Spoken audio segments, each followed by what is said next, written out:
सभी सम्मानित नवनिर्वाचित सदस्यों का अभिनंदन करता हूं, स्वागत करता हूं और आपसे अनुरोध करता हूं कि सदन की गरिमा को बनाए रखते हुए आज की कार्यवाही को संचालित करेंगे। तो सबसे पहले मैं महाश्री महोदय से निवेदन करता हूं कि जो नवनिर्वाचित सदस्य हैं उनको शपथ दिलवाई जाए। महाश्री महोदय। मैं हिमाचल प्रदेश के शिमला क्षेत्र की लोकसभा से नवनिर्वाचित सदस्य आंचल को शपथ ग्रहण करने के लिए आमंत्रित करता हूं। आप अब किस भाषा में अपनी शपथ ग्रहण करना चाहेंगे? मैं हिंदी भाषा में अपनी शपथ ग्रहण करना चाहूँगी। प्राइमरी वालों को तो गरम ये ग्रहण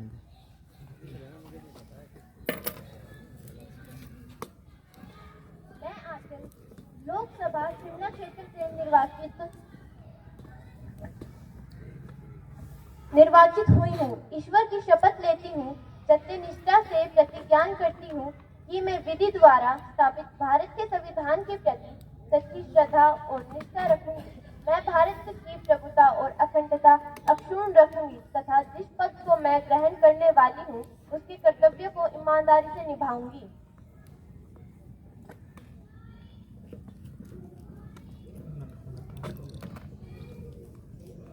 अब मैं पंजाब के गुरदासपुर क्षेत्र की लोकसभा से नवनिर्वाचित जतिन को शपथ ग्रहण करने के लिए आमंत्रित करता हूं।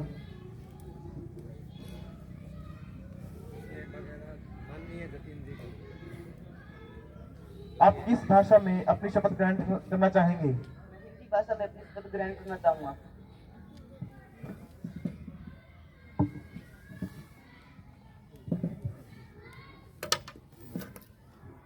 मैं जतिन जो लोकसभा पंजाब गुरदासपुर का सदस्य निर्वाचित हुआ हूँ, इस ईश्वर की शपथ लेता हूँ, सत्यनिष्ठा से प्रतिज्ञा करता हूँ कि मैं विधि द्वारा स्थापित भारत के संविधान के प्रति सच्ची श्रद्धा और निष्ठा रखूंगा।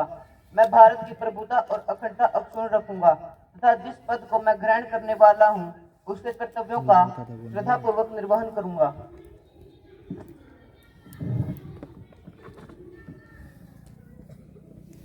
ले आइए दूसरा। सर वो तो शिवली की क्लिश लेके गया हुआ है मेरे से। एक ही है क्या? या दो होते बैठ जाता।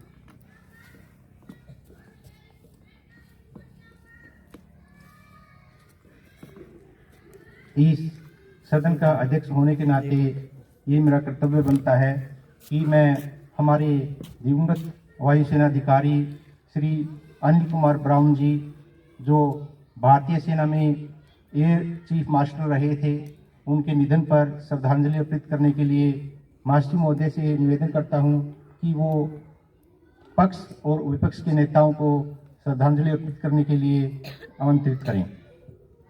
मैं पक्ष के माननीय नेता को दिव्य आत्मा के जीवन पर प्रकाश डालने के लिए आमंत्रित करता हूं।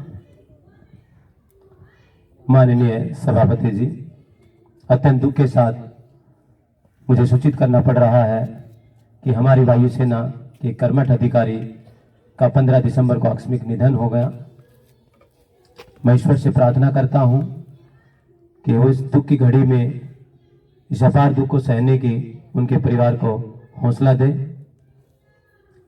मेरा और वायुसेना अधिकारी का जहां तक आपसी सामंजस्य था, हमारा तालमेल था और विचारों का जिस तरह से हमारे संप्रेषण होता है, वो हमेशा हमारे लिए अनुकरणीय बने रहेंगे।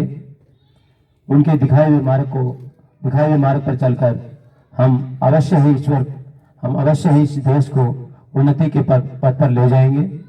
तो मैं एक बार पुनः उस दिव्य आत्मा की शांति के लिए ईश्वर से प्रार्थना करता हूं। अब मैं प्रतिपक्ष के नेता को दिव्य आत्मा की जीवन पर प्रकाश डालने के लिए आमंत्रित करता हूं। Air chief marshal Norman Anil Kumar Browne ji, जिनका जन्म 15 दिसंबर 1951 में हुआ था। मिस्टर ब्राउन को 24 जून 1972 को भारतीय वायुसेना की लड़ाकू शाखा में शामिल किया गया था, जहां पर उन्होंने 2013 तक अपनी सेवाएं दी। इनको चार्ली ब्राउन के नाम से भी जाना जाता था। 2016 तक नॉर्वे में भारतीय राजदूत के पद पर कार्यरत रहे। भगवान इनकी आत्मा को शांति प्रदान करे। ओम शांति शांति शांति। अब मैं माननीय सदस्यों से अनुरोध करता हूं कि वो प्रश्नकाल की गरिमा को बनाए रखते हुए अपने प्रश्न पूछेंगे और मैं सरकार से अनुरोध करता हूं कि उन प्रश्नों के उत्तर जो निर्धारित समय है उसी में देने का कष्ट करें। तो सबसे पहले समाजवादी पार्टी से मैं देव को आमंत्रित करता हूं। माननीय देव जी।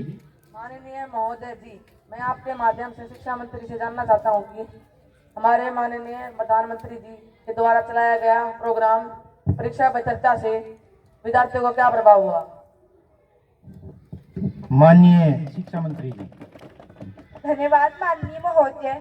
मैं प्रतिपक्ष के माननीय सदस्य को अवगत करवाना चाहती हूं कि माननीय प्रधानमंत्री श्री नरेंद्र मोदी जी द्वारा चलाए गए प्रोग्राम परीक्षा पर चर्चा में हर वर्ष विद्यार्थियों को माननीय प्रधानमंत्री जी से मिलवाया जाता है और बच्चों से माननीय प्रधानमंत्री जी उनके सवाल पूछते हैं और उनका उचित उत्तर देते हैं। इन प्रश्नों के उत्तर से सभी छात्रों का संदेह दूर होते हैं और छात्र तनाव मुक्त होती हैं। सभी छात्र अपनी परीक्षाओं को टेंशन बिना देते हैं और जिससे वो अपनी परीक्षाओं को उत्साह में पूर्ण देखते हैं।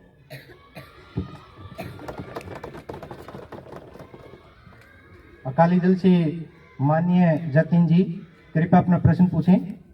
आदरणीय अध्यक्ष महोदय जी, मैं आपके माध्यम से सत्ता पक्ष के महिला एवं बाल विकास मंत्रालय से यह पूछना चाहता हूं कि महिलाओं को सुरक्षा प्रदान करवाने के लिए उनके द्वारा क्या क्या कदम उठाए जा रहे हैं, क्योंकि महिलाओं पर दिन प्रतिदिन अत्याचार की संख्या में वृद्धि हो रही है एवं संकुचित मानसिकता में वृद्धि हो रही है। समाज में दिनों दिन बढ़ती जा रही संकुचित मानसिकता में सरकार क्या कार्रवाई कर रही है, ऐसा क्यों हो रहा है। माननीय महिला और बाल विकास मंत्री जी। माननीय महोदय जी, मैं आपके माध्यम से यह अवगत कराना चाहती हूँ कि महिलाओं की सुरक्षा के लिए नियमों में बढ़ोतरी की गई है। नियमों को मैं माननीय सदस्यों से निवेदन करता हूं कि कृपया सदन की गरिमा बनाए रखें। आप सुनिए, जवाब सुनते रहिए। नियमों को शक्तिशाली करने के लिए नया महिला सुरक्षा विभाग को स्थापित किया गया है, जिसमें महिलाओं की सुरक्षा के लिए अनेकों विषय भी सम्मिलित है। जैसे देश में महिलाओं की सुरक्षा बढ़ाने के लिए अनेकों प्रकार की परियोजनाओं को लागू किया गया है अथवा महिलाओं की सुरक्षा के लिए अनेकों कानूनों को भी पारित किया गया है। कानूनों में जैसे राष्ट्रीय महिला आयोग कानून, महिला सुरक्षा कानून, 198 महिला हेल्पलाइन नंबर को लॉन्च किया गया है। बहुत सारे राज्यों में महिलाओं एवं पुरुषों में भेदभाव किया जाता है।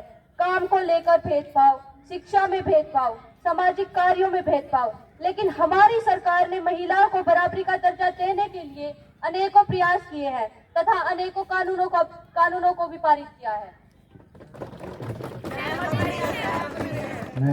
मैं माननीय सदस्यों से पुनः अनुरोध करता हूं कि कृपया अपना जो अलॉटेड समय है उसी निर्धारित समय में अपना उत्तर देने की कृपा करें।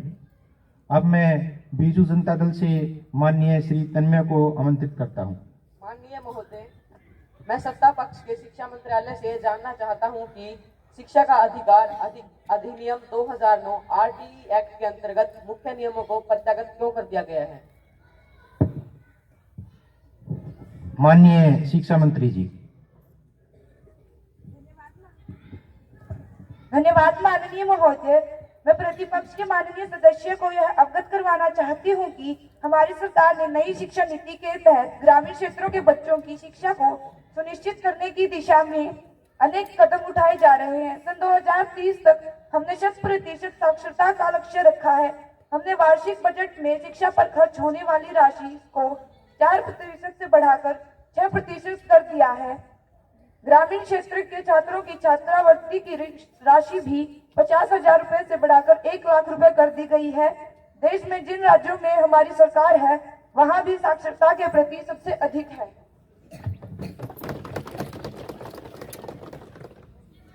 अब मैं अकाली दल से माननीय तनु से अनुरोध करता हूं कि वो अपना प्रश्न पूछें। माननीय महोदय, मैं आपके माध्यम से सत्ता पक्ष के वित्त मंत्री से पूछना चाहती हूँ कि जिस समस्या के कारण पूरे देश में हाहाकार मचा हुआ है, गरीब आदमी का जीना मुश्किल हो गया है। महंगाई की मार के कारण हमारे देश में लाखों की संख्या में भूखमरी के कारण लोग मर रहे हैं। अतः महंगाई को रोकने के लिए सरकार के द्वारा क्या प्रयास किए जा रहे हैं? माननीय वित्त मंत्री जी। मैं प्रतिपक्ष के नेता को बताना चाहूंगी कि देश में रेटों की दरों में जिस गति से गिरावट आई है, वह सरकार द्वारा किए गए प्रयासों का ही परिणाम है।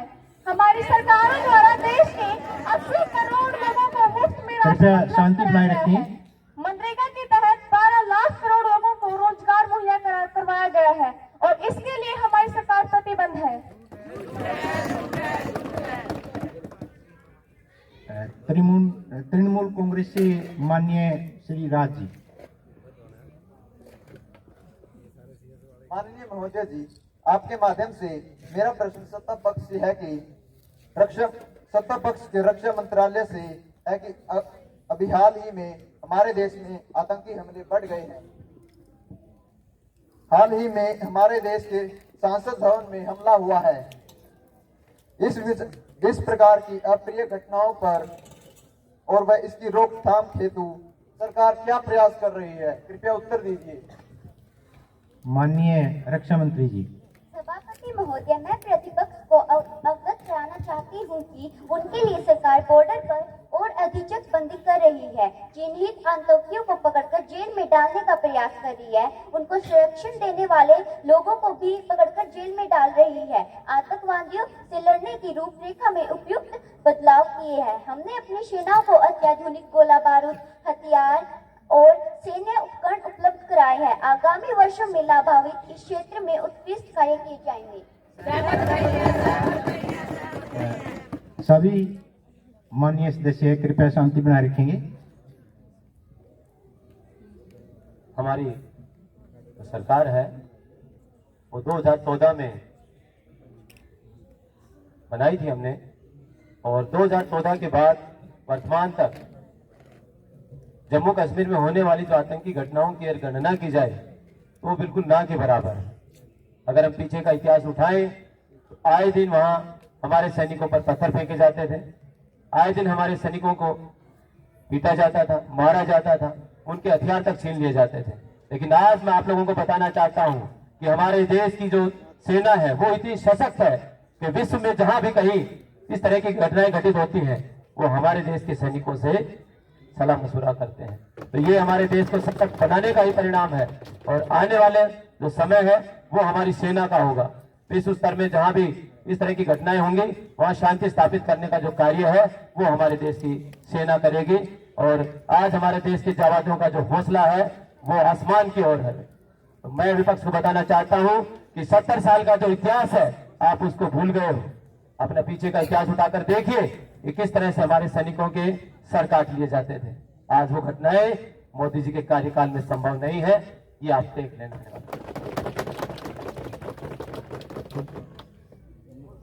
तेलंगाना राष्ट्र समिति से माननीय श्री मोहम्मद लतीफ जी।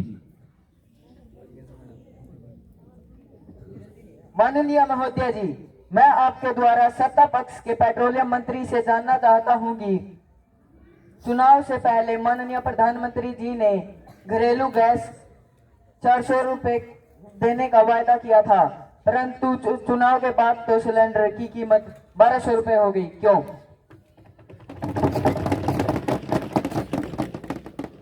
माननीय ऊर्जा मंत्री जी। माननीय ऊर्जा मंत्री जी गीतांजलि। सभापति महोदय, मैं प्रतिपक्ष का धन्यवाद करती हूँ कि उन्होंने हमें याद दिलाया, परंतु मैं आपको विश्वास दिलाना चाहती हूँ कि हमारी सरकार वचनबद्ध कर जो कहा है वो करके दिखाएगी। यह शुभ समाचार आपको शीघ्र ही सुनने को मिलेगा। हमारी सरकार ने जो सिलेंडर 400 में देने का वचन दिया था वो 1200 में मिल रहा है, उसे 400 में देगी। इस सत्य में यह समाचार आपको सुनने को मिलेगा।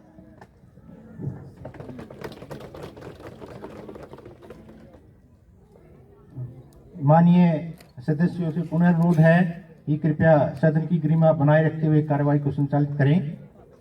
अब मैं समाजवादी पार्टी से माननीय यशवीर जी। माननीय महोदय जी, मैं आपके माध्यम से सत्ता पक्ष के पर्यावरण मंत्रालय से यह प्रश्न पूछना चाहता हूं कि जैसे जैसे हमारे देश में सरकार नई नई डिजिटल योजनाएं ला रही है, वैसे वैसे हमारा पर्यावरण रेडिएशन की वजह से दूषित होता जा रहा है। इस प्रकार की घटनाओं की रोकथाम हेतु सरकार द्वारा क्या प्रयास किए जा रहे हैं?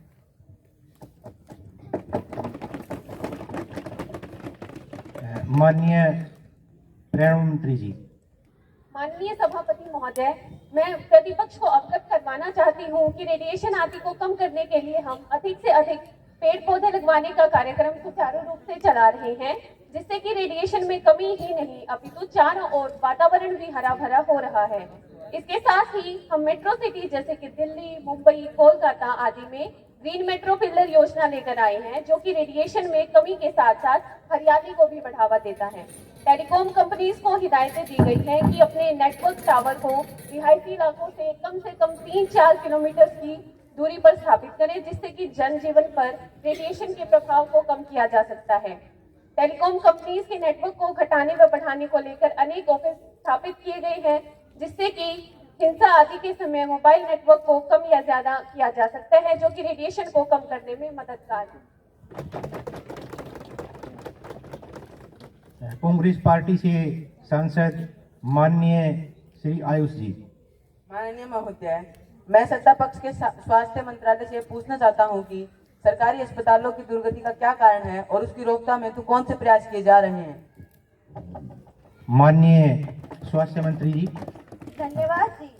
सभापति महोदय, मैं प्रतिपक्ष को अवगत करवाना चाहती हूँ कि 2014 के बाद हमारी सरकार ने देश में स्वास्थ्य के क्षेत्र में जो ऐतिहासिक कार्य किए हैं, पिछले वर्षों में हमने देश के अलग अलग में 8 एम्स अस्पताल, 8000 MBBS डॉक्टर को रोजगार मेला के तहत नियोजित प्रदान किया है।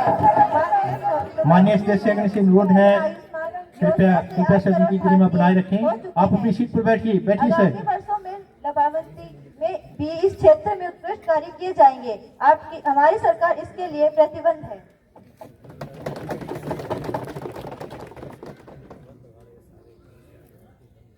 तेलंगाना राष्ट्र समिति से माननीय श्री सहदेव जी। माननीय महोदय, मेरा सवाल परिवहन मंत्री से है कि भारत में लगभग 40% सड़कें असुरक्षित और टूटी हुई है, जिसके वजह से दिन प्रतिदिन दुर्घटनाएं बढ़ती जा रही है। मेरा सवाल है कि आपने इसके रोकथाम के लिए क्या क्या कदम उठाए? माननीय श्री परिवहन मंत्री जी। माननीय परिवहन मंत्री जी। सभापति महोदय, मैं प्रतिपक्ष को अवगत करवाना चाहती हूँ कि मैं सड़कों पर लाल बत्ती की व्यवस्था कर रही हूँ, ताकि रात को होने वाली दुर्घटनाएं कम हो जाएं। साथ ही मैं सड़कों पर लाइट लगवाने की भी व्यवस्था कर रही हूँ और आप सबसे वादा करती हूँ कि इसी क्षेत्र में 2 लाइन हाईवे को 4 लाइन हाईवे में बदल दूंगी, ताकि लोग सुरक्षित रहें। इसको इधर रख दे।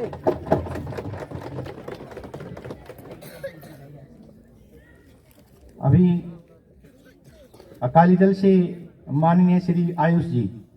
माननीय महोदय, मैं सत्ता पक्ष के खेल मंत्रालय से ये पूछना चाहता हूँ कि सरकारी विद्यालयों में व पीएमश्री केंद्रीय विद्यालयों में खेल सामग्री बढ़ाने व क्रिकेट के अलावा अन्य खेलों को और अधिक बढ़ावा देने के लिए सरकार के द्वारा कौन सी योजनाएं बनाई जा रही हैं?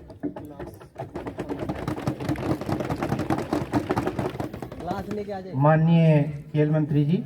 माननीय महोदय, मैं आप सबको यह अवगत करवाना चाहती हूँ कि हमने खेलों के तहत बहुत सारी योजनाएं बनाई है, जिसमें से एक खेलो इंडिया योजना भी है। इस योजना में हमें प्राथमिक कार्य 8 से 16 वर्ष की आयु के प्रतिभाशाली खिलाड़ियों की पहचान कराना और उनकी प्रतिभा को निखारने के लिए प्रेरित करना है। हम पीएमश्री केंद्रीय विद्यालय में अलग से खेलों का आयोजन करवाया जाता है, जिसमें बच्चे अपना उत्कृष्ट स्थान प्राप्त करते हैं। और आप सब यह कह रहे हैं कि हम क्रिकेट के अलावा और खेलों को महत्व नहीं देते, परंतु यह बहुत गलत है, क्योंकि हम और खेलों को महत्व देते हैं, परंतु आप और खेलों को देखना इतना पसंद नहीं करते जितना आप क्रिकेट को खेलना पसंद करते हैं। महोदय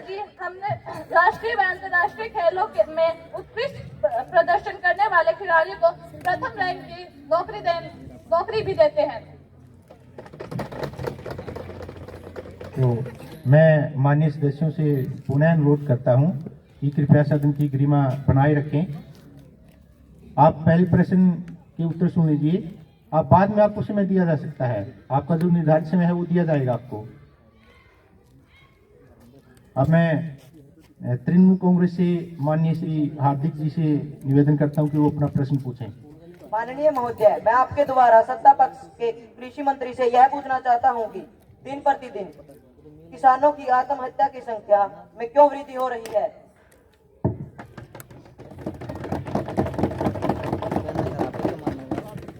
माननीय कृषि मंत्री जी। सभापति महोदय, मैं प्रतिपक्ष को अवगत करवाना चाहती हूँ कि भारत सरकार किसानों की आत्महत्या को रोकने के लिए प्रयासरत है तथा कृषि में विकास के लिए पूरा योगदान दे रही है। खेतों में पानी व लाइट का प्रबंध कराया जा रहा है, सिंचाई के लिए सामग्री उपलब्ध करवाई जा रही है, गरीब किसानों के लिए सब्सिडी उपलब्ध करवाई जा रही है। आगामी बजट में हमारी सरकार किसानों को 12,000 वार्षिक रुपया देने जा रही है। हमारी सरकार इसके लिए प्रतिबद्ध है। धन्यवाद।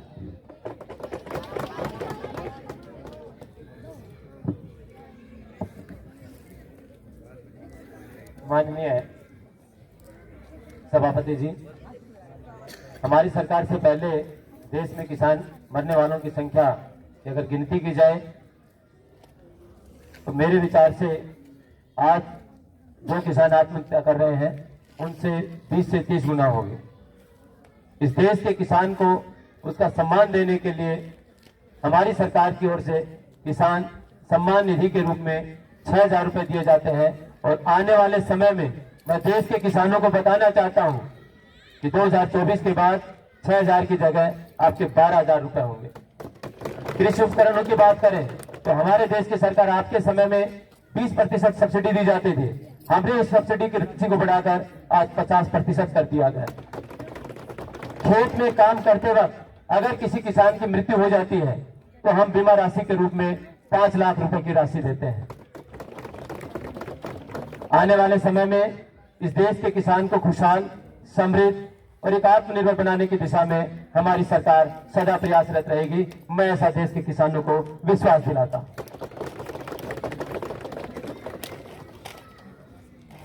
माननीय महर्षि महोदय, मैं आपके माध्यम से माननीय गृह मंत्री जी से अनुरोध करता हूं कि आप अग्निपथ योजना बिल को सदन के पटल पर रखने का प्रयास करें। माननीय महोदय जी, भविष्य में जिस प्रकार की चुनौतियां हमारे देश के समक्ष आ रही हैं, जिस प्रकार से देश में देश की भावना बढ़ती जा रही है, जिस तरह से हमारे देश का जो युवा है वो अपने पथ से भटका हुआ है, तो उनको सही राह दिखाने के लिए, देश को सशक्त और समृद्ध बनाने के लिए हमारी सरकार की ओर से एक योजना लॉन्च की जा रही है, अग्निवीर योजना के नाम। मैं विपक्ष के सदस्यों को अवगत करवाना चाहता हूं, ये योजना हमारे देश के खुशहाल विकास में इस योजना का अहम योगदान रहेगा। इस योजना की कुछ विशेषताएं हैं, मैं उन पर चर्चा करना चाहूंगा। इस योजना के तहत जो युवा फौज में भर्ती होते हैं उनसे 4 साल तक उनकी सेवाएं ली जाएंगी। 4 वर्ष के बाद उन सैनिकों में से 25% सैनिकों का चयन आगामी सेवा के लिए चयन होगा और बाकी के जो सैनिक हैं उनको एक सम्मान राशि देकर के तुम्हारी इन्हीं हरकतों के कारण देश की सरकार, देश की जनता ने आपको पूरी तरह से नकार दिया है। अभी 3 राज्यों के जो चुनाव हुए हैं आपने मैं माननीय सुना, तो मैं सभी श्रोतागण का, सभी सदस्यों का जिन्होंने इसमें भाग लिया, सभापति जी का और अप्रत्यक्ष रूप से जो यहाँ उपस्थित नहीं है लेकिन इस युवा संसद के वो भी भागीदार हैं, भाग ले रहे हैं, उन सभी का हार्दिक धन्यवाद अर्पित करता हूं। अल्प समय में अल्प साधनों से हमने कल ही छात्रों को इस छोटी सी संसद के लिए तैयार किया। और मैं प्राचार्य जी को आश्वस्त करता हूं, आने वाले समय में हम एक पूरी